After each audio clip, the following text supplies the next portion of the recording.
ಮಾಂತ್ರಿಕ ಗುಹೆಯ ರಹಸ್ಯ. ಒಂದು ಹಳ್ಳಿಯಲ್ಲಿ ರಾಮು ಎಂಬ ಹುಡುಗನಿದ್ದ.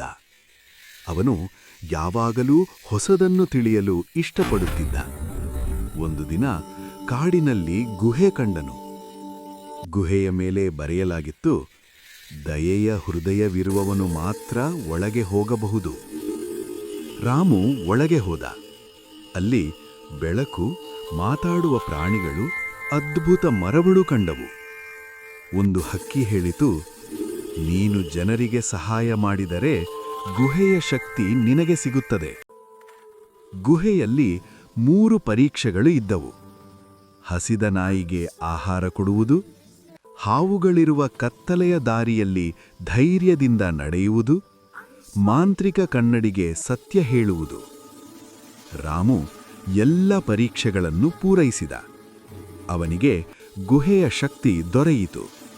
ಹಳ್ಳಿಗೆ ಹಿಂತಿರುಗಿ ಮಳೆ, ಬೆಳೆ, ಸಂತೋಷ ತಂದುಕೊಟ್ಟನು. ಜನರು ಅವನನ್ನು ಮಾಂತ್ರಿಕ ರಾಮು ಎಂದು ಕರೆಯಲು ಶುರುಮಾಡಿದರು. ಕೊನೆಗೆ ಗುಹೆಯ ಧ್ವನಿ ಹೇಳಿತು, ನಿಜವಾದ ಶಕ್ತಿ ದಯೆ, ಧೈರ್ಯ ಮತ್ತು ಸತ್ಯದಲ್ಲಿದೆ.